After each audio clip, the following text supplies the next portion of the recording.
Good morning, students. Today we are going to start with the lesson Digestive System, and in this lesson we are going to study about the structure of tooth, the different type of teeth. Then the structure of the tooth will be explained with the help of diagram. Functions of the different types of teeth and the dental formula. And digestive system, we'll study about the various organs of digestive system, glands and their functions with reference to the digestion, absorption and assimilation. So first we are going to study why there is a need for digestive system. The food which we eat cannot be utilized by our body as it is. Just take the case of popcorns. They are so hard. Can they be utilized by our body as it is? No. In the same way, the other type of foods also can't be utilized as it is. So the food has to be first changed into simple, soluble, absorbable form.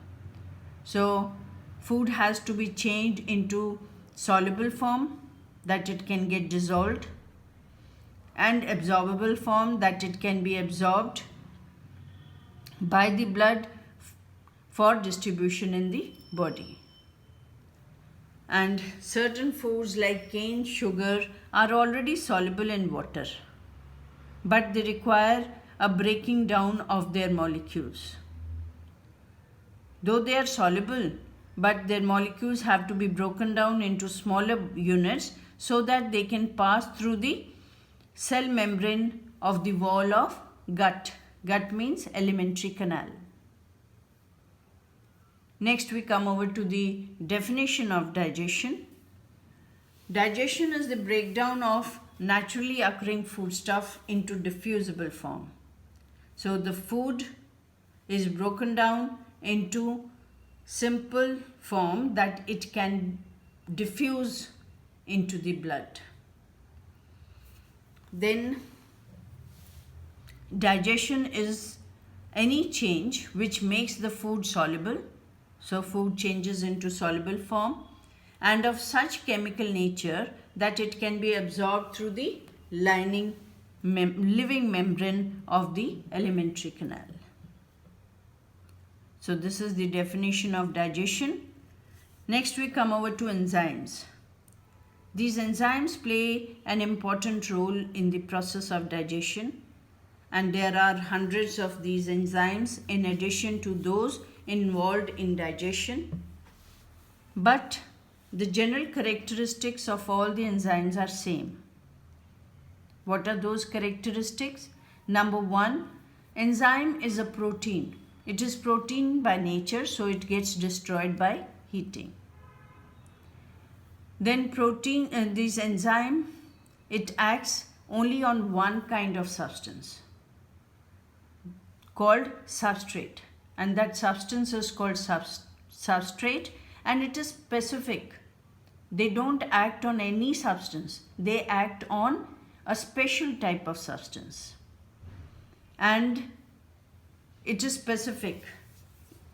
Each enzyme acts on one type of substrate, and it always forms same end products from the substrate, and same end products are formed when it acts on any specific substrate.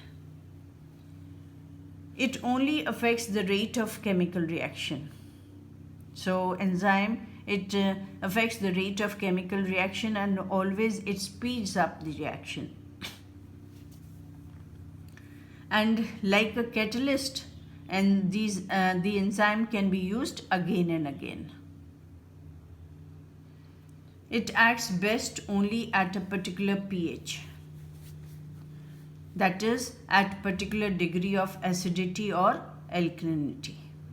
Some enzymes, they act on an acidic medium or in an acidic medium, some in alkaline medium. And last is an enzyme, it acts best within a narrow temperature range, usually between 35 to 40 degrees. So enzymes work best between 35 to 40 degrees, which is also called the optimum temperature. So this is about the characteristic of enzymes. Next we come over to digestive system, and the digestive system consists of alimentary canal and digestive glands. The alimentary canal is a muscular tube which starts from the mouth and ends at the anus. So alimentary canal starts at the mouth and ends at the anus. In this diagram, if you see, it starts at the mouth and ends at the anus.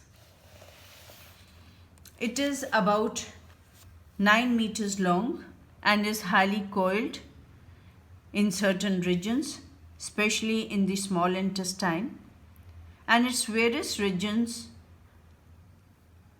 as shown in figure 11.1, are different both in structure and function. And in addition to the digestive glands located in the lining of the various regions of digestive tube.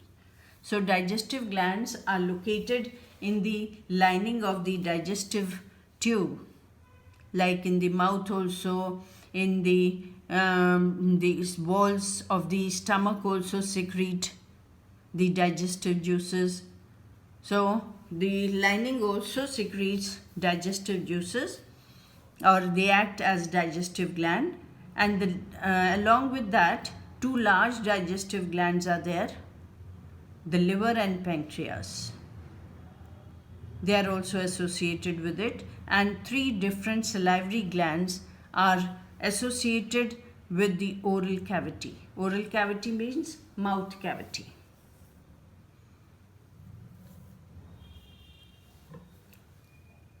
Next we come over to the various organs of digestive system. First we are going to do mouth. The mouth or the oral cavity is the space where the food is chewed. So in the mouth the food is chewed, it is mixed with saliva, and its front limits are formed by the upper and the lower lips. The lips help in closing the mouth. So one function of lips is they help in closing the mouth, then sucking and sipping liquid. So lips even help in sucking and sipping the liquids. Lips even help in speaking and also in perceiving certain sensations, especially those of touch and heat. So in speaking also, and they even can perceive the sensation of touch and heat. And the muscular tongue inside the mouth helps in manipulating the food while chewing, and they mix it with the saliva. So tongue helps in mixing the food with the saliva, and even tongue helps in tasting the food and cleaning the food particles from the teeth after eating, and also in speaking. So tongue helps in cleaning the teeth after we have eaten the food, and even helps in speaking.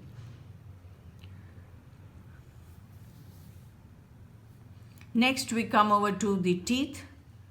The teeth have a very special role. They cut and break the food into smaller bits. So the teeth break the food into smaller bits, and when the food is broken down into smaller bits, the small size, it provides larger surface area to the food for the better action of enzymes. Because food is broken down into small bits, so surface area of the food increases and the enzyme can act better and help in performing digestion. And the teeth, another function of teeth is that they help in speaking. And this you can find for yourself. Try to speak thick, thin, through, the, etc. The teeth also helps in facial beauty. So 3 functions are there. It breaks the food into smaller bits. It helps in speaking, and it adds to the facial beauty. So this much for today.